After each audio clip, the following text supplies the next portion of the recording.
우리 교회는 최근 4주간 동안 우리 성도님을 포함해서 우리 성도님의 부모님 그리하여 총 4분을 하나님 나라로 떠나보냈습니다. 이 땅에서의 이별을 경험한 유족들과 성도님들에게 하나님의 위로와 평화가 함께 하시기를 기도합니다. 죽음, 이별, 슬픔, 장례 이런 단어는 전혀 유쾌하지가 않습니다. 그리고 내가 그 장례의 유족이 되었을 때 또는 내가 그 슬픔의 주인공이 되었을 때의 심정은 너무나 다양하죠. 어떤 위로의 말이나 행동도 가슴에 와닿지 않을 수가 있습니다. 유족 가운데는 장례가 끝나고 며칠이 지나도 지금 뭐가 어떻게 지나갔는지, 뭐가 어떻게 되었는지 아직도 정신이 혼미한 사람들도 본 적이 있습니다. 서서히 정리가 되고 조금 안정이 되었을 때 그때 생각나는 것 중에 하나는 조문을 왔을 때 아무 말 없이 손잡아 주었던 그 손길, 또는 옆에서 같이 울어준 그 사람, 바로 그 사람들이 생각난다는 것을 아십니까? 우리는 슬픔을 당한 사람에게 위로를 한다고 말을 건네지만 그 말이 위로가 아니라 상처가 될 수 있음도 잘 알고 있습니다. 그래서 어떤 경우에는 아무 말 없는 그것, 그냥 옆에 있어주는 그 시간, 한마디 말을 안 해도 같은 마음으로 아픔으로 바라봐준 그 눈길, 그게 더 큰 위로가 될 수도 있죠. 장례식장이나 이런 슬픔의 자리에서 조심해야 할 위로의 말들이 있습니다. 특히 장례식장 유족들에게 도움이 되지 않고 유족들을 도리어 상처받게 하는 위로의 말은 이런 것들이 있죠. 그만큼 사셨으면 많이 사셨네요. 아, 오래 사셨다. 장수하셨네요. 좋은 계절에 돌아가셔서 참 잘 됐습니다. 호상입니다. 아, 울지 마세요. 믿는 사람들은 우는 거 아니에요. 너무 슬퍼하지 마세요. 천국 가셨잖아요. 여러분, 상황을 잘 판단하고 유족들에게 위로의 말과 슬픔에 동참하는 참된 공감과 참 사랑의 교제가 있어야 하는 거예요. 말이라고 다 말이 아니고 위로라고 다 위로가 아닐 수가 있거든요. 오늘 우리에게 주신 이 욥기는 세상에서 이런 고난, 이런 슬픔을 당한 사람이 있을까 싶은 도무지 상상이 되지를 않는 그런 고난을 겪은 욥의 이야기입니다. 근데 이 어려움을 당한 욥을 위해 찾아온 친구들이 한결같이 위로를 해주는데 그게 위로가 아니라 도리어 욥에게 상처를 주었습니다. 심지어 욥에게 숨은 죄가 있지 않느냐고, 똑바로 말하라고, 네 안에 감춘 그 죄를 밝히라고, 그 죄 때문에 네가 한순간 모든 것을 잃게 되었고 하나님으로부터 지금 심판받는 거라고. 위로가 협박이 됐습니다. 욥의 내면 깊은 곳에는 자신이 지금 당한 이 황당한 일보다도 더 큰 상처는 친구들이 위로한다고 내뱉었던 말들이었다는 것을 우리는 알아야 합니다. 지난 주간에 읽은 책이 내게 왜 이러세요? 라는 책입니다. 욥기를 재해석한 책입니다. 책을 쓴 강정훈 목사님이 자신의 삶에 다가온 고난과 슬픔에 발부둥을 치면서 욥기를 통해 삶의 답을 찾아가고 있는 여정을 적어놓은 책이에요. 정답과 해답을 구분하더라고요. 정답은 바로 딱 그거, 다른 답이 있을 수 없는 하나뿐인 답이 정답이라면, 해답은 그 답을 찾아가는 과정, 풀이하는 과정이 포함된 거라는 거예요. 그래서 그는 말합니다. 인생에는 정답이란 있을 수가 없다고. 있다면 해답이 있을 뿐이라고. 그 문제를, 그 슬픔을, 그 고난을 풀어가는 과정이 있는 거지. 천편일률적인 정답은 우리 인생에서는 있을 수가 없는 거예요. 강정훈 목사님은 젊은 시절부터 독서를 많이 했고 1980년에 조선일보 신춘문예 당선한 작가이기도 했습니다. 한국교회 우리 합동측 총신대 쪽, 거기 교회학교 교사를 위한 합동측의 그 교사의 벗이라고 하는 유명한 월간지가 있습니다. 발행인으로 35년을 일하신 분이에요. 그리고 늘빛교회라는 교회를 개척하여 36년째 지금 목회하고 계신 목사님이기도 합니다. 그저 이런 좋은 배경만 가지고 있다면 우리는 그렇게 주목할 필요는 없지요. 훌륭하신 목사님들은 많이 있으니까요. 31살에 교회를 개척했습니다. 성도님이 100여 명쯤 되었을 때, 하루아침에 되는 거 아닙니다. 3년, 5년, 6년, 7, 8년 이렇게 흘러가야 되는 거라고요. 사모님이 자꾸 무릎이 아프다고 했습니다. 그래서 동네 병원 또는 중형병원에도 가고 별거 아니라고 수술도 했습니다. 근데 어느 날 병원에서 이상하다, 조직이. 한번 큰 병원에 가서 검사해라. 그래서 적십자병원에 갔더니 결국은 이것이 골수암이었습니다. 5년을 투병하다가 하나님의 부르심을 받습니다. 이제 40 간 넘은 사모님인데 어린 두 아들 12살, 11살을 남겨놓고 그렇게 세상을 떠났습니다. 교회에서 만났습니다. 교육전도사 때에. 교회 반주자였습니다. 권사님 딸이었습니다. 누가 옆에서 연결을 해주어서 그래서 결혼도 하고 교회밖에 몰랐고 누구보다 하나님을 사랑했고 교회 성도님들을 섬기면서 이렇게 개척교회 열심으로 주님을 위해서 살아왔는데 사모님은 죽고 목사님 홀로 아들 둘이와 이렇게 남겨진 자의 삶이 너무나 고통스러웠다는 거죠.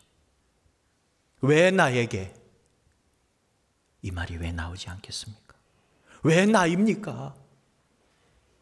왜 나에게 이런 일이 일어나야 합니까? 수도 없이 질문했답니다. 하나님께 섭섭했습니다.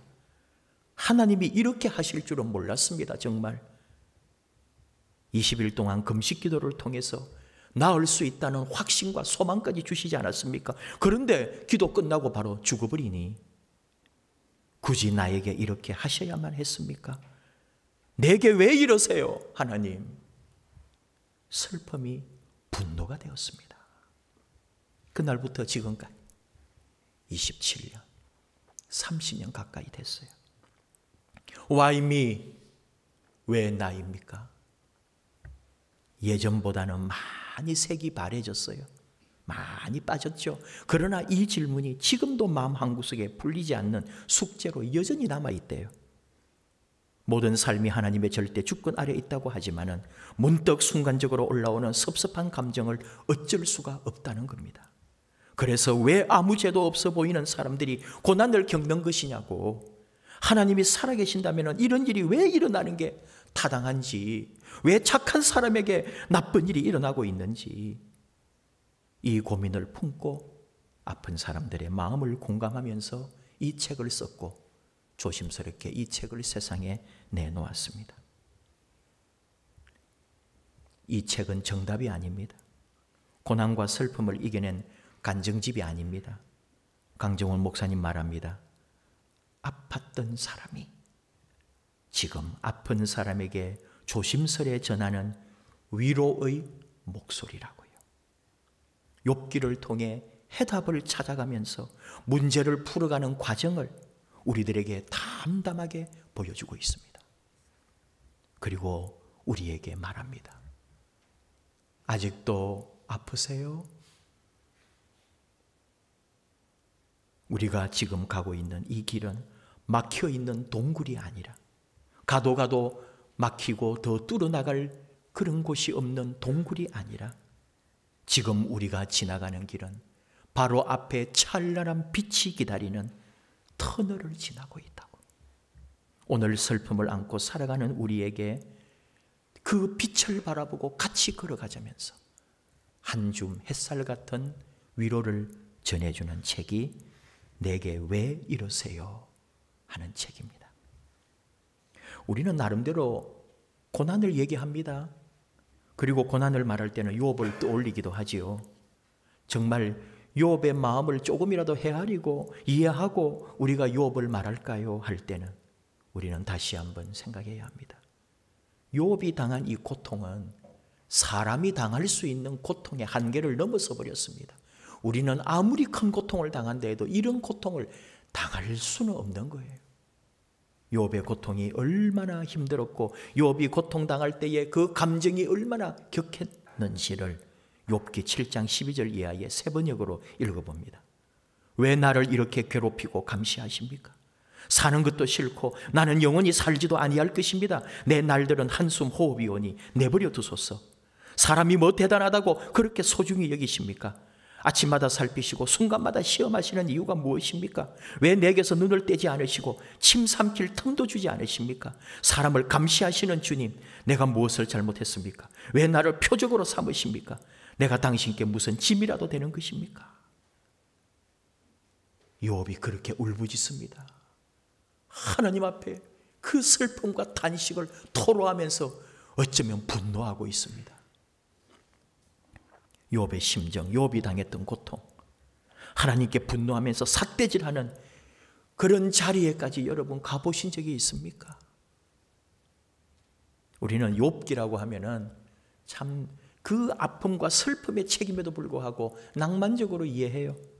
욥기 23장 10절, 그러나 내가 가는 길을 그가 아시나니 오직 그가 나를 단련하신 후에는 내가 순금같이 되어 나오리라. 김진홍 목사님 새벽을 깨우리로다, 이 책을 통해서 한국 교회가 이 말씀을 새롭게 알게 된 거예요.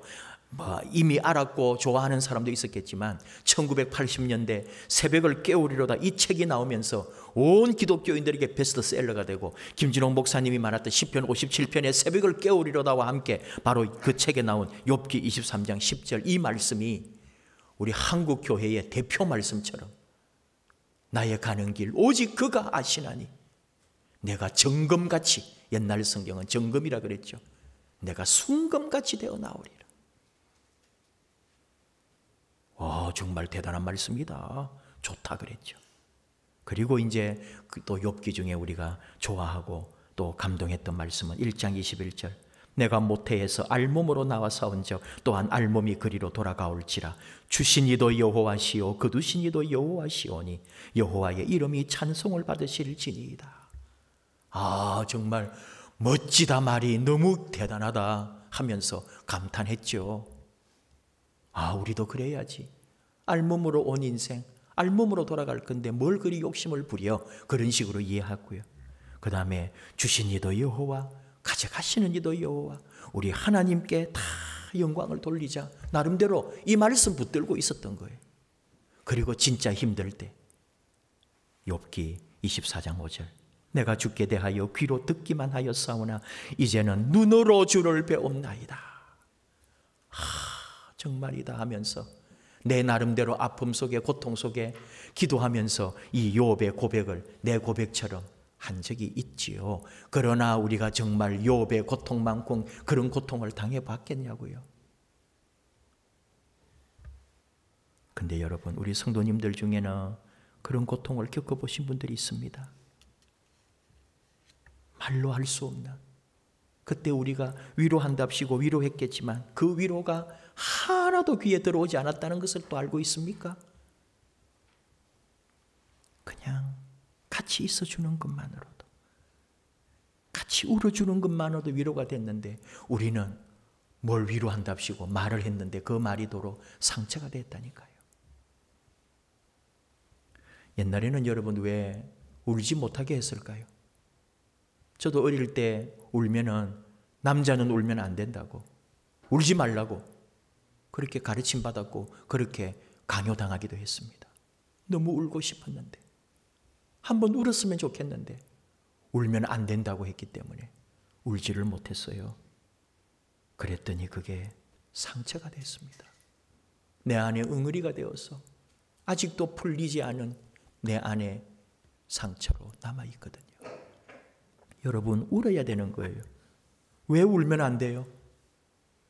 울고 싶을 때는 울어야 돼요. 남자가 어디 있고 여자가 어디 있어요? 울음에. 울고 싶을 때는 울게 내버려둬야 돼요. 실컷 울게. 울다가 더 이상 울음이 나오지 않을 만큼, 더 이상 눈물이 나오지 않을 만큼 울지 말라 했기 때문에, 울고 싶었는데 그 울음을 막았기 때문에 내 안에는 말로 할 수 없는 고난이 또는 아픔이 상처로 남아있는 거죠. 우리 더 깊은 그리스도인이 되어야 합니다. 자식들 생각해서라도 울지 마세요 하고 위로해 준답시고 두드려 주는데 그 말이 와닿지 않습니다. 그냥 옆에서 울어줘야 되는 거예요. 마음껏 울게 해야 되는 거죠. 여러분들 그런 게 없겠어요? 저는 없겠어요? 다 아픔이 있었고 울어야 될 때는 울었어야 되는데 그 슬픔을 안고 상처로 내 안에 남겨둔 거예요. 위기에서 정말 진짜 어떤 사람인지 드러나게 됩니다. 참, 이 욥을 생각할 때 얼마나 이 욥기를 여러분 1장부터 마지막까지 읽을 때에 사실 내용이 쉽지도 않습니다. 그리고 친구들과 욥이 막 주고받는 논쟁들 속에서 그 내용이 어렵기 때문에 그 내용 이해하느라고 그 진심의 속에 있는 내용을 놓칠 수가 있는 거예요. 얼마나 요동치는지. 이랬다가 저랬다가 하나님을 이렇게 생각했다가 저렇게 생각했다가 내 마음이 이랬다가 저랬다가 너무나 아픈 이 욥의 마음을 우리가 같이 읽어가야 되는 거예요. 우리도 그렇잖아요. 이랬다가 저랬다가 이럴까 저럴까. 욥을 생각하는데 이 강정호 목사님이 전혀 생각하지 못한 걸 얘기를 하더라고요. 뭐냐 하면은 왜 하나님은 시험을 하고 연단을 하고 왜 나를 더 멋지게 만들어 주신다면서 고통을 주시는데 자식은 왜 죽이냐고. 소나 양이나 짐승이나 집은 다 무너지고 사라져도 좋다 이거예요. 아니 나중에 자식을 2배로 준다 할지라도 지금 있는 자식은 왜 죽이냐고.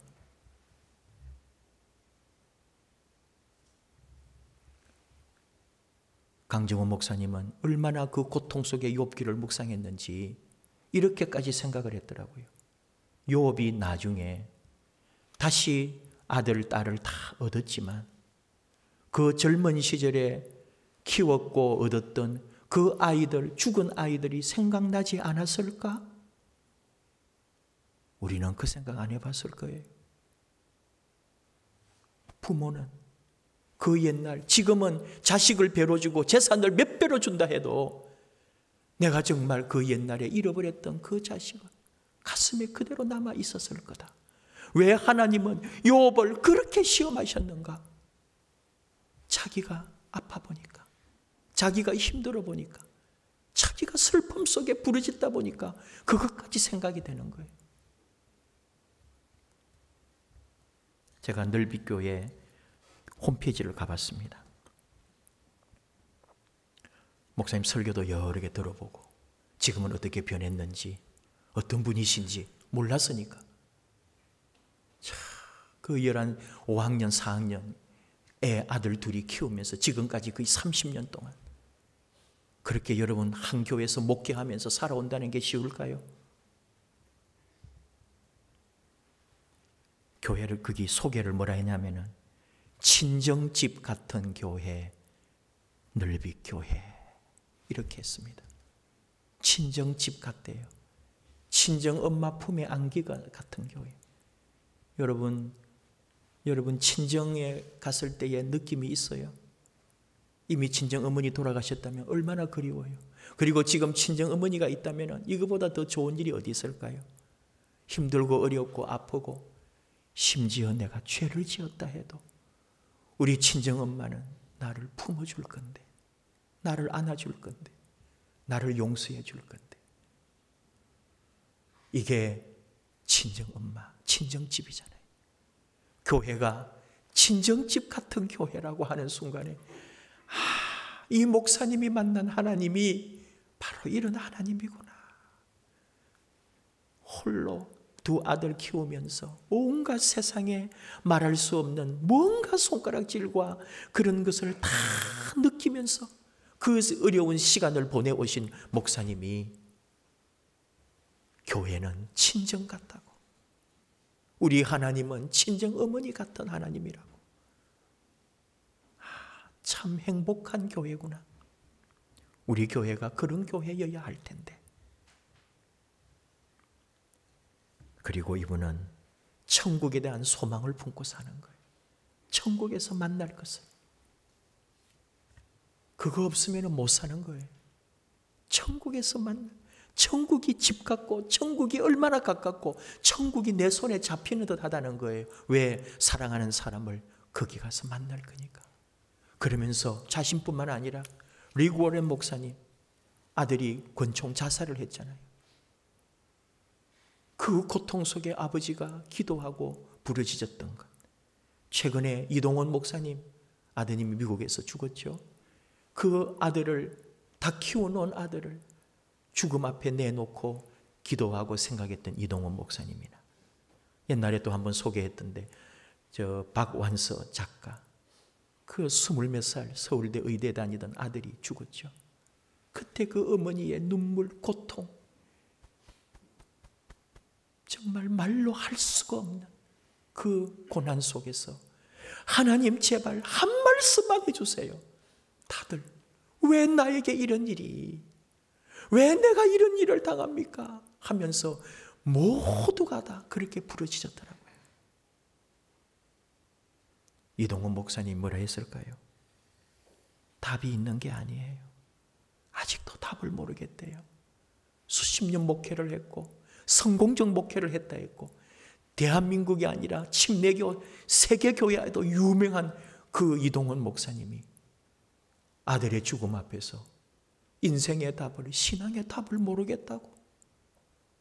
그러나 믿음으로 주님을 향하여 나아가는 것뿐이라고 고백을 했거든요. 리고렌 목사님도 그랬어요. 박한서 씨도 그랬어요.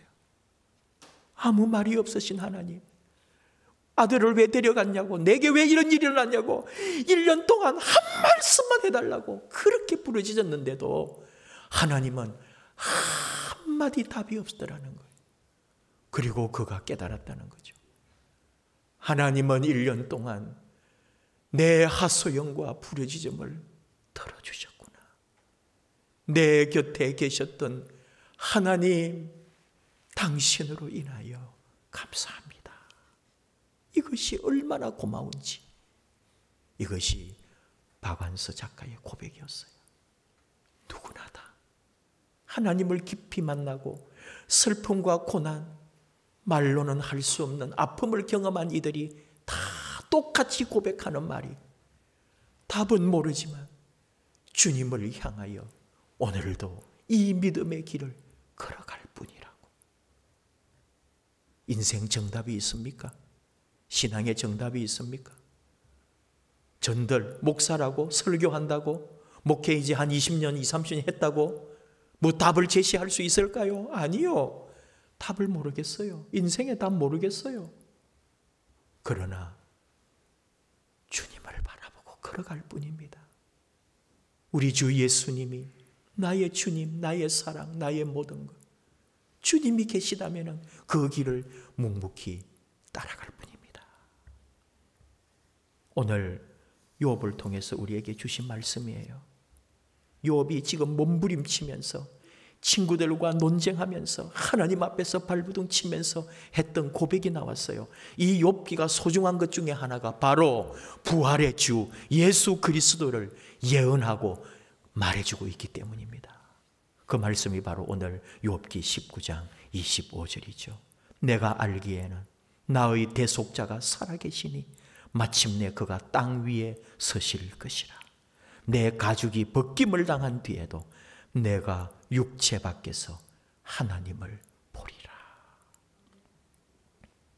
예수 그리스도를 욥이 고백을 했어요. 나의 대속자, 내 죄를 대신하여 내 모든 것을 짊어지신 그분이 살아계신다. 그분이 부활하실 거다. 그가 땅 위에 다시 나타나실 거다. 나는 그분을 바라보고 간다. 그분이 내 모든 죄를 용서하셨다. 나는 이것을 믿는다. 내 육체 밖에서 내 가죽이 벗김을 당했다. 내가 죽었다는 거예요. 내가 육체 밖에 영으로 하나님을 보리라. 나도 부활하여 그 부활의 세계에서, 부활의 나라에서 하나님을 배우리라. 그는 고백했던 거죠. 오늘 우리의 기도입니다. 우리의 소망입니다. 아직 답을 모르지만, 아직 내 인생의 정답을 말할 수 없지만, 우리 주님이 계신 그 자리, 주님이 걸어가신 그 십자가의 길, 오늘도 내가 믿는 우리 하나님 아버지 주신 이 말씀을 따라, 진리를 따라 걸어갈 뿐인 거죠. 그리고 주여 감사합니다. 나와 동행해 주심을, 하나님 감사합니다. 내 기도를 들어주신 하나님, 내 인생의 모든 것 되시는 우리 하나님 사랑합니다. 내 가는 길, 내 삶의 길, 우리 함께 고백하며 찬양하기를 원합니다. 왜 나만 겪는 고난이냐고, 왜 나만 당하는 슬픔이냐고 불평하고 원망하지 맙시다. 주님이 계십니다. 주님이 손 내밀고 주님이 나를 붙잡아 주십니다. 일어나라고 주의 손 잡고 함께 걸어갑시다. 우리 함께 찬양할까요? 왜 나만 겪는 고난이냐고.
남들은 지쳐 앉아 있을지라도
하나님, 왜 나에게, 왜 내가 이런 고통을, 왜 내가 이런 슬픔을 당해야 합니까? 슬픔이 변하여 분노가 된다 해도, 그러나 우리 하나님의 뜻을 믿습니다.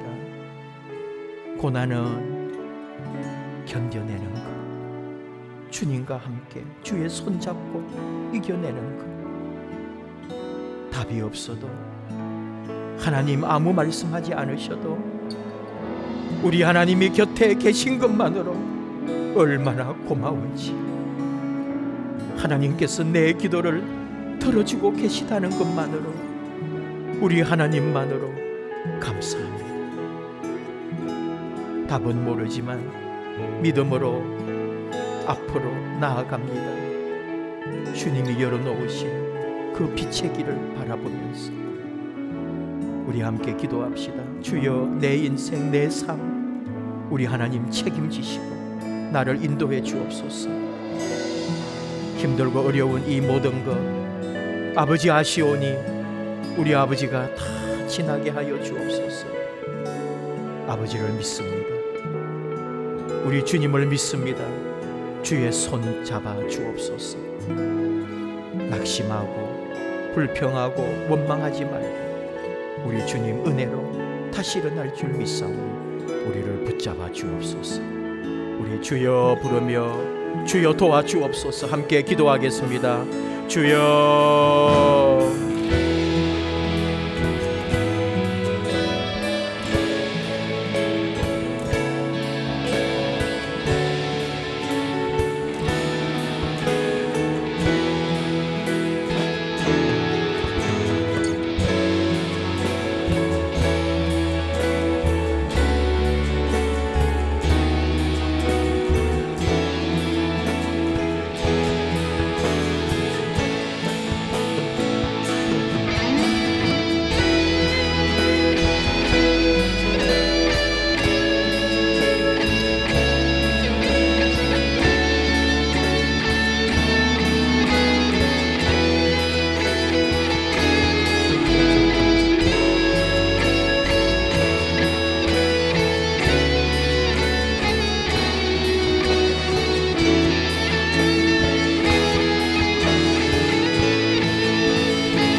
하나님 아버지 감사합니다.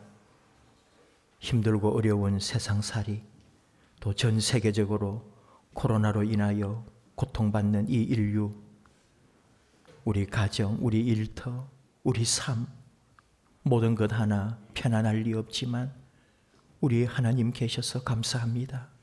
하나님이 도우시고 인도해 주시고 우리 하나님께서 우리 붙잡아 주시니 감사합니다. 주님이 손 내밀어 주시고 우리 손 잡아 주시니 감사합니다. 내 앞에 있는 모든 삶의 어려운 것들, 지금까지 지나온 모든 인생의 아픔들, 우리 하나님께서 우리를 더욱 아름답게 귀하게 그리고 찬란한 빛 가운데로 인도하실 우리 하나님의 뜻인 것을 저희가 믿습니다. 아직도 모릅니다. 아직도 인생의 답이 무엇인지를, 아직도 내 삶의 참된 정답이 무엇인지를, 그러나 하나님을 믿습니다. 하나님이 우리의 답이시요, 하나님이 내 모든 것, 내 생명, 내 모든 존재의 근원인 것을 믿습니다. 우리 하나님 가르쳐 주신 그 말씀 따라, 우리 주님이 걸어가신 그 십자가 사랑의 길을 따라 오늘도 묵묵히 이 믿음의 길 걸어가는 저희들 되게 하여 주옵소서. 그리하여 그날에 주님 만나기 원합니다. 천국에서 사랑하는 이들을 만나기를 원합니다. 부활의 영광에 이르기를 원합니다. 영원히 우리를 잡아주시고 인도하여 주시옵소서. 예수님 이름으로 기도하옵나이다. 아멘.